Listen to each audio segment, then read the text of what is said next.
13 years ago, NATO bombed Libya to protect civilians. That was what they said. This led to thousands of deaths and a country in ruins. And I just want to give you a little brief history before I bring in our guests. On the 19th of March 2011, the NATO bloc began a violent 8-month-long military onslaught of Libya, a sovereign African Union founding member state, which had enjoyed 4 decades of stability and prosperity and one of the highest human development index scores in all of Africa. So we've said this before on this show that Libya was the most successful country in all of Africa. It was stable, had prosperity. Muammar Gaddafi brought that to the people. NATO's justification for the aggressive and bloody attack was the now infamous Protection of Civilians Doctrine, formalized under UN Security Council Decree number 1973. The French Air Force, however, had already initiated a major raid on immobile Libyan army units. They had already pulled out of the city of Benghazi, a protest hotbed, in a show of goodwill and peaceful intent. More than 400 resting Libyan officers, soldiers, medical, and media personnel were massacred without the chance to fight back against an unjustified and undeclared foreign air attack. Tens of thousands more Libyans would later perish under more than 26,000 air raids, 100 cruise missile attacks, and a naval blockade conducted by NATO's 30-member coalition. Among the victims were a terrifying number of civilians from all walks of life. The number of women and children killed was especially high, as they sought refuge in civilian buildings deliberately targeted by the mighty NATO, including houses, apartment blocks, schools, and community centers. Where have I heard that most recently? As we witnessed time and time again in Iraq, Serbia, Afghanistan, and Syria, NATO justified these attacks by claiming they were seeking out fighters and weaponry housed in civilian facilities. No evidence of that has ever been presented. In fact, given its 12 years of total control over Libya, the land, the resources, the institution, the archives, the West has been unable to show the alleged 8,000 victims of rape by the Libyan army, nor the 10,000 murdered civilians, nor the neighborhoods of Tripoli allegedly destroyed by Muammar Gaddafi's Air Force, nor the African mercenaries supposedly imported by Gaddafi government in the first week of the Libyan Spring, which was February of 2011. The actual crimes of Libyan revolutionary government, however, were real and consequential. What were those crimes? Well, Gaddafi's Libya was reshaping the political, economic, and cultural context of the African continent in radical and independent ways, not seen since the nominal decolonization of African countries in the 50s and the 60s. So what Muammar Gaddafi was really doing was threatening Western hegemony by how? Well, Hillary's emails reveal the true motive for Libya's intervention. Chris Cuomo said not to read those, Jimmy. Newly disclosed emails show that Libya's plan to create a gold-backed currency to compete with the euro and the dollar was in fact the motive for NATO slaughtering innocent people, decapitating its leader, and turning Libya from one of the most successful countries in all of Africa with a stable government and a prosperous culture into a failed state with open slave trading. Price of freedom, as Jon Stewart says. That's exactly what happened. That's what NATO did. That's not what Putin did. That's not what Hamas did. That's not what ISIS did. That's not what Al-Qaeda did or the Taliban. That's what the French, the British, and the United States did. Again, I've said it on Tucker Carlson. I've said it on this show. I'll say it everywhere. The United States is the world's terrorists.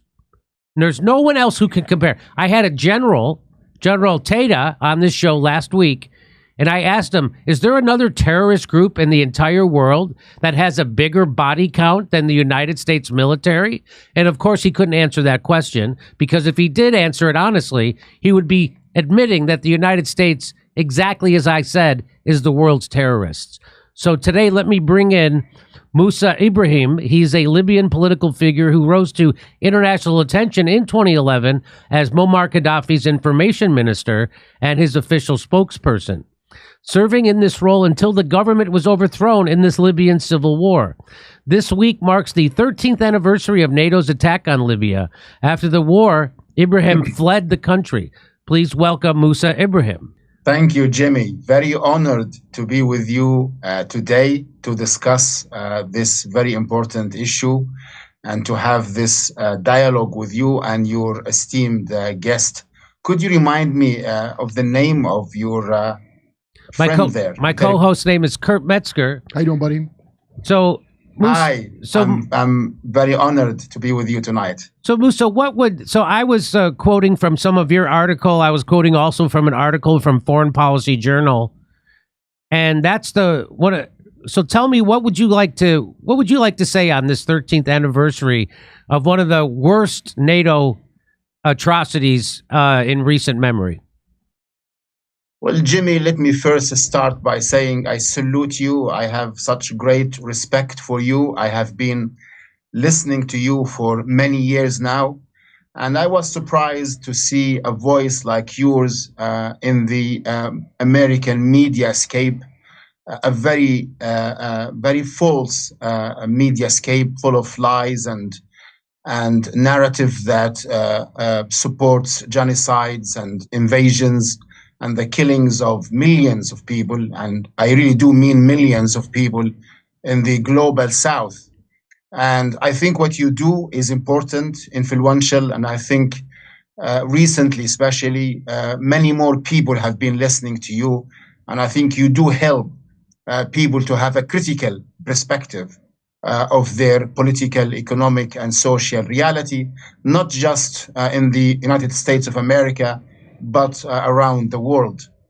And secondly, I think what is most important today to discuss is this very idea that we do need to have this critical perspective of what is going on around us. We need to understand why there are so many wars, so much violence, invasions, and so much injustice. Not just in the Middle East, but also in the whole of Africa, the global south, and even in Europe, as what is happening with the Ukraine. And I think at the root of everything is a global system of greed. This is the very root of injustice and violence around the world. There is a global system that sustains itself on profit making. And for that end, it's prepared to do anything. It doesn't have this global system of greed. It doesn't have a moral center. It doesn't have a spiritual heart. All it has is this beastie lust for money and profit making. And for that, it needs to rob lands. It needs to rob continents and countries. It needs to rob oil, gold, iron, gas, everything that is valuable to serve not even the people of the rich center of the world, i.e. the West, but to serve only the 1% elite in this center. So even the American people, for example, the European nations are not benefiting from these wars and from this greed. And what happened in Libya, dear Jimmy, is a very powerful example. Libya is a very rich country. It has a really wonderful natural resources that were owned by American and British companies, especially up to 1969, when Gaddafi led his green revolution, as we call it in Libya. And within 1 year of him coming to power, he ordered and obliged all American and British companies to hand back the national wealth of Libya to Libyans. Something, of course, that angered the West against Gaddafi, and he became an enemy, a top enemy to the Western greed machine. Also within so can I just 6 months. Can I just stop you for a second? Please go ahead. Please go ahead. And let me just make a parallel, because what you just said was that Muammar Gaddafi his idea was to keep the wealth of Libya, which is not a poor country, the way they make you want, and keep that wealth for the Libyan people. And the same thing happened similar in 1953 in Iran, when the president of Iran was democratically elected, wanted to keep the oil for their people and the oil profits. Well, the CIA couldn't have that, and they did a coup and they overthrew him, and they installed a puppet called the Shah. And then the people eventually revolted against that, and they installed a right-wing theocracy, which is called, the CIA calls that blowback. So the CIA, when they do something like that, when they overthrow and decapitate a government so that Western companies can come in and steal their natural resources, the people eventually revolt back against that. And that's how you get the theocracy we have in Iran today instead of a thriving democracy that they had in the 50s. And that's because of the United States, again, being the world's terrorists and going in and stealing other people's natural resources. Absolutely. And so Muammar Gaddafi made the great mistake, the similar mistake of trying to do right by his own people and keep the wealth of Libya for the Libyan people. And of course, the West is not going to put up with that. And that's why ever since I was a kid, they've tried to turn Muammar Gaddafi into an enemy of the United States, even though he wasn't. The United States was the enemy of the people of Libya. I don't even think it's American company. I think we did that for British companies. Did it for British companies. And then Libya, we did that for Sarkozy. That was the French got promised a lot of their oil by the rebels, didn't they? I'm not sure, but let's go back to our guess. Absolutely. It's the same story happened in Iran with the democratically elected President Mossadegh. It happened in Egypt with Nasser, who nationalized the Suez Canal, which is the main national wealth of Egypt. And Egypt was then attacked by France, the UK, and Israel in 1956 as a punishment for the nationalization of the Suez Canal. Similar stories happened in the Congo with the great leader of liberation, Patrice Lumumba, and in other regions of the continent. So what happened is that Gaddafi was leading a genuine project of liberation, not just for Libya, but for the whole continent of Africa. Yes. I actually, Jimmy, had the privilege to work with Gaddafi on some of these projects in Africa. The most important one was the building up of the gold reserve in the continent in collaboration between Libya, Ghana, the Congo, Senegal, and other gold-producing African countries, with the aim to issue a unified African currency. Gaddafi wanted to call it the Afro as opposed to the Euro, and it will be supported by gold, not by the dollar, which of course would have consisted which have represented the greatest threat to the West's dominance over Africa. Also, Gaddafi was funding with hard cash the establishment of the African Central Bank to be based in Tripoli. Many of your viewers may not know that, but more than 19 countries in Africa do not have proper central banks. They keep all of their funds in the French central bank. Gaddafi said, no, we cannot have this anymore. We have to have our own central bank. And also Gaddafi was funding the establishment of the African Unified Army to replace the AFRICOM, the American forces in the west of the continent, and the French G5S military force.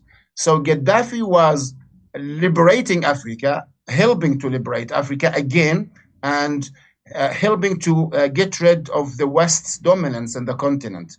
Now, I was also a witness that the Europeans and the Americans warned Gaddafi against this. They sent him delegations, members of the Congress, politicians, diplomats in 2008, 9, and 10, warning him against his African projects and telling him that this does not represent a friendly relationship with the West, and that he must stop these projects of liberations, as Gaddafi called them. Because Gaddafi did not listen, and he paid the heavy price in 2011. So I want to play this for you, and this gives you a little insight into the homicidal maniacs who run the United States and our military and the CIA. And so You have to remember the CIA doesn't work for the president of the United States. The CIA works for the international billionaire and globalist capitalists, right? And so that's why Chuck Schumer, the head of the Democratic Party, in 2016 went on MSNBC Rachel Maddow's show and warned President Trump not to mess with the CIA because the CIA actually runs things and it's not the president. So that he said that in bold-faced terms right on. That's called a gaffe when you tell the truth in Washington, D.C. So that was a big gaffe for Chuck Schumer.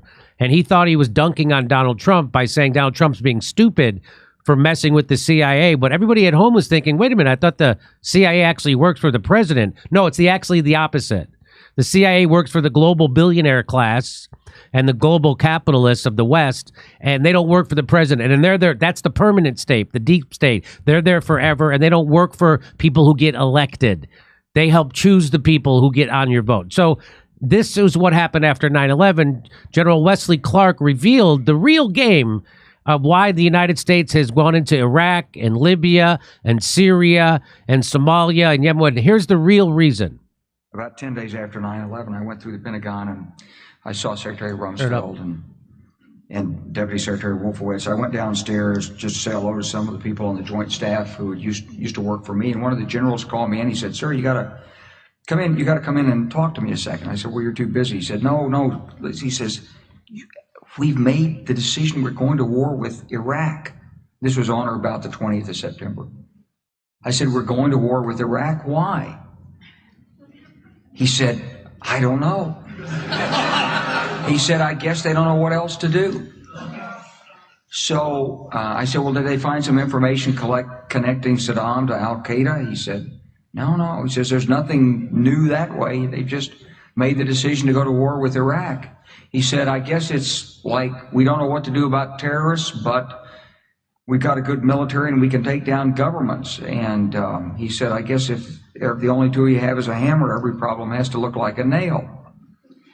So I came back to see him a few weeks later, and by that time we were bombing in Afghanistan. I said, "Are we still going to war with Iraq?" And he said, "Oh, it's worse than that."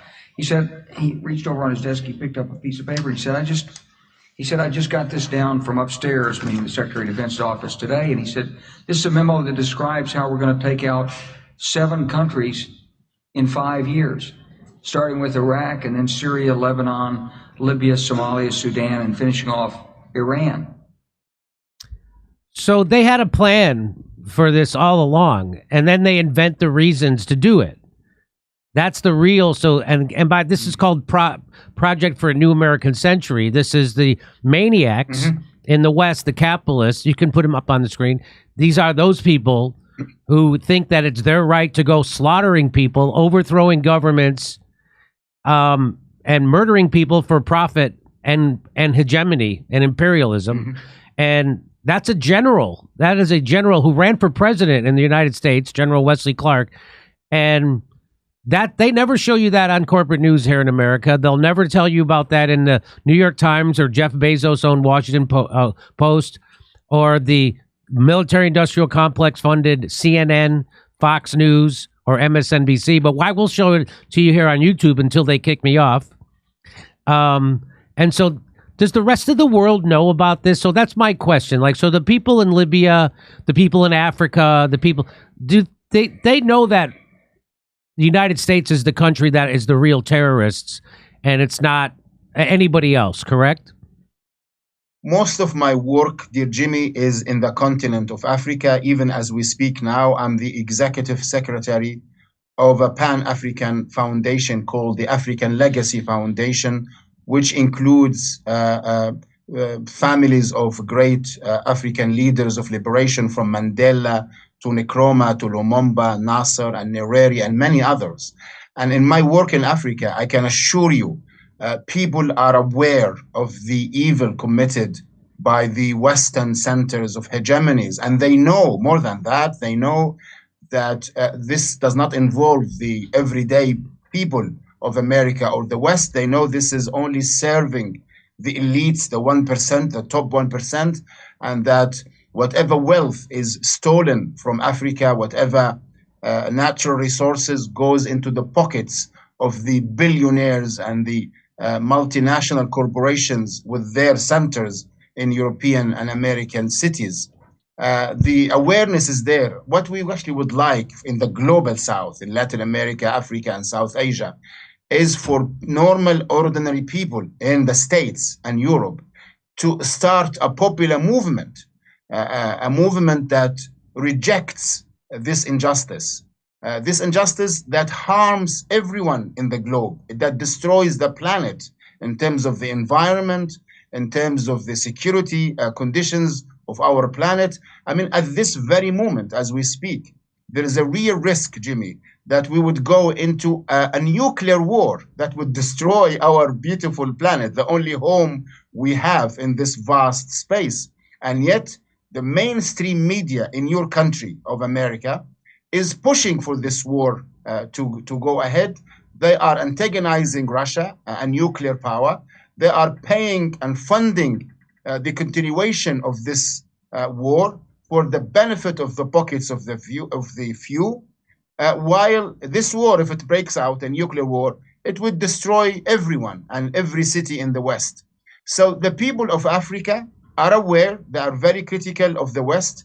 What we are hoping for is that a popular movement, a critical one, starts in your own country, that people start rejecting Biden and the Democrats and the Republicans and start forming a new line of politics of unity, not of division between blacks and whites and straights and gays, but a politics of unity between all workers, employees, the poor, the people who are down, who are not part of the 1%.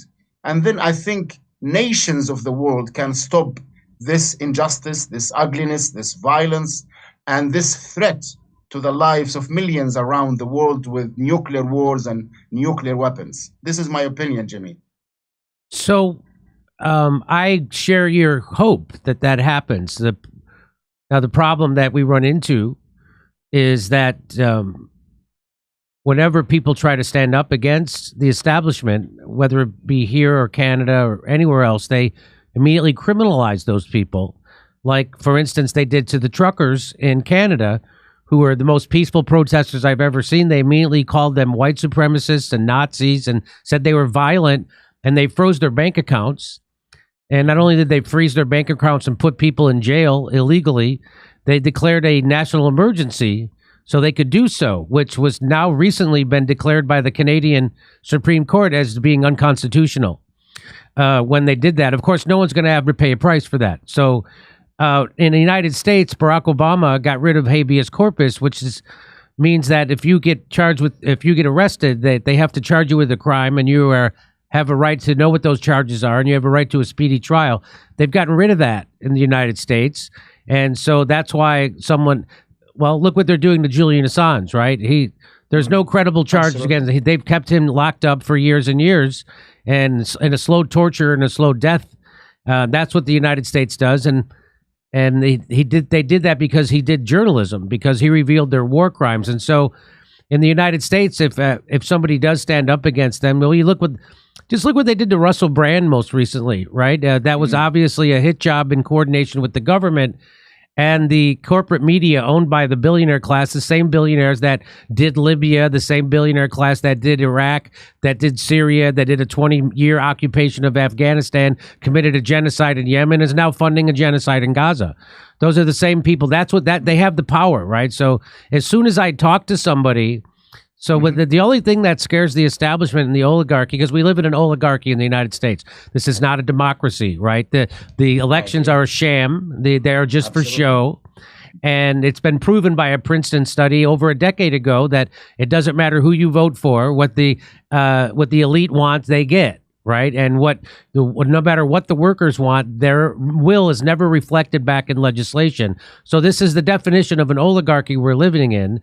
And if you try to stand up against that oligarchy, the only thing that scares them is when people from the left, like me, and people from the right come together and oppose them. And so they Absolutely. do. So they do everything. Unity is what scares them. And that's why I like your discourse. I've been listening to you. I think people on the left who are against the system, so they have the right moral and intellectual standing, they make a great mistake when they attack people on the right. And I think people on the right make the same mistake when they attack people on the left. I think both parties, like both people on the left and right, they have similar concerns. They want justice. They want the wealth to be distributed to the people. They want to get rid of the top 1%. They have similar concerns about security, about wars, about the military complex in America. They have different methods of understanding, different approaches, but what they need to concentrate on and emphasize is unity. What the system fears is people coming together for the common good of all. And Jimmy, I'm not being over optimistic. Remember, your people in your country have achieved a lot in the last, let's say, 100, 150 years. I mean, you have ended slavery, for example. You have given women so many rights. You have given ethnic minorities rights. You have achieved so much for workers, for example, in terms of health conditions, working hours. There are many things that were achieved because of the work of many, many people on the ground, year after year, generation after generation. I do believe that what you do, for example, on your YouTube channel is very important and influential. And if you just continue with your discourse of unity and encourage many more to come through, I mean, we saw what happened with Trump, how he challenged the system, and many people felt that they needed to completely dismantle the system, and they surprised both Republicans and Democrats. Yes, maybe Trump is not the right solution, but he was an expression of anger, an expression of feeling of desperation and people wanting to come together. And I think the left made a big mistake when they laughed and ridiculed Trump supporters. I think the left would have done much better if they reached out to Trump supporters and had a dialogue with them and understood their anger and frustration. We need to have this feeling of brotherhood and sisterhood between us, because again and again, unity is our most powerful weapon against the system. So every once in a while in America, on American television, someone will break through and tell the truth about why people voted for Donald Trump. It was Michael Moore at first, and then he stopped doing that because he's cowardly. And then it was Chris Matthews who did it on election night in 2016 when they were all saying that these are just racists and white nationalists that Trump has tapped into. And the same people who voted for Barack Obama twice voted for Donald Trump.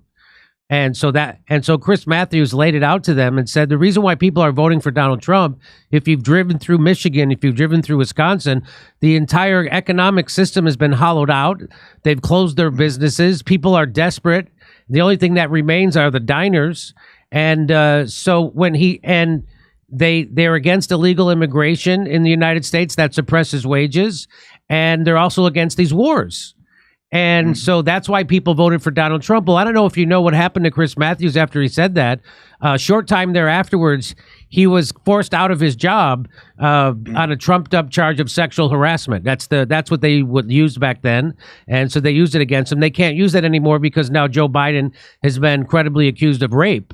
And so that's when they stopped believing women. As soon as their big warmonger in chief got the nomination for the presidency, then they stopped believing all women. But up until then, so that's what happened with Chris Matthews. I showed that most recently on my show on Sunday, that Chris Matthews on election night in 2016, when everybody from Rachel Maddow and Tom Brokaw were sitting there saying these are all white racists and these are white nationalists and these are the worst people in the world, Chris Matthews stood up and said, no, the reason why they're doing this is because they want to end the wars, they want to have a better economic life, and the system isn't serving these people, which is why they're willing to take a chance on a billionaire game show host who's a political novice named Donald Trump. And Michael Moore was saying the same thing at the same time. He stopped saying that, so now he's invited back on corporate TV in the United States because he pretty much big coward.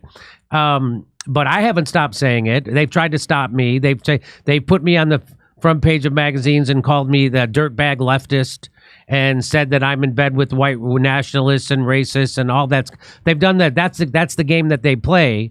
And, you know, back in when the stock market crashed in the United States in 2008, 2009, the right wingers on the started a group called the Tea Party, and they were opposing the oligarchs. And then Occupy Wall Street happened, so we had the left and the right both angry at Wall Street and the elites that control our politics and our war machine.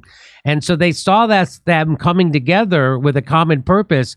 And so they immediately got their billionaire-owned media to divide those people. And the way they did it was they told people on the left that the people on the right were Nazis and white supremacists, and they hate gay people, and that they're your enemy.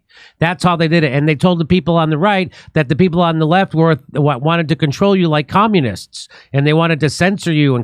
And so they got them to hate each other and to divide. And so now they've done it. It's complete, right? And so even though Donald Trump broke through in 2016 and he won, they've now criminalized him, just like they did in Brazil with Bolsonaro, just like they did with Imran Khan in Pakistan. Anybody who stands up against the establishment, especially the war machine, which is what happened in Pakistan, they immediately make you a criminal. Donald Trump is the only president in my lifetime that didn't start another war. And so they impeached him because he paused a shipment of weapons to Ukraine. So the only reason, one of the big reasons to vote for Donald Trump is now an impeachable offense in the United States. And people don't realize that American people in America don't realize that Americans are the most propagandized people in the entire world, bar none, because people in China, when they know they're being propagandized, people in the United States think when they turn on the TV, they're getting the real news. They don't think for a second it's propaganda, but it is. Of course, that's why we were able to go into Libya. We were able to go into Iraq. We were able to go into Syria. We were able to occupy Afghanistan for 20 years. Even after the Afghanistan papers came out and revealed it was 20 years of complete lies from 4 different administrations. Nothing but lies about Afghanistan. Nothing, just like Vietnam, 4 different presidents, they lied to you. Just same thing with Afghanistan. They did it to Iraq twice. They did it to Libya, Syria, Somalia. Now we're doing it in Gaza and within Ukraine. Ukraine, again, they never tell you the truth about what's happening. And guys like Jon Stewart, who people think are straight shooters because he's a comedian, will never tell you the truth about what we did in Libya, what we're doing in Ukraine, absolutely, what's actually the game that's being played, because he would be kicked off their television because it's owned by the people who are doing those things. And so that's why shows like this, you're exactly right. I explained before you came on that last Sunday we did a live event, and we had a person who was MAGA, which is a Donald Trump supporter, and a bona fide Marxist come together center stage and hug each other because they realize that their problems are the same and we share a common enemy. And that's the only thing that scares people, which is why people hate this show as much as they hate it, because there are other shows who pretend to represent the left and the right, like Breaking Points with Sagar and Crystal, and those are liars and fakers and pretenders. They don't represent the people. They represent the establishment. And we actually represent the people, which is why people hate us here. Hey, come see us do a live stand-up show. We're going to be in Stockholm, Amsterdam, Rotterdam, London, Oslo, Stroudsburg, Pennsylvania, Cortland, New York, Oakmont, Pennsylvania, El Paso, Texas, San Antonio, Texas, Edmonton, Alberta, Vancouver, British Columbia, and Denver, Colorado. Go to jimmydore.com for a link for those tickets.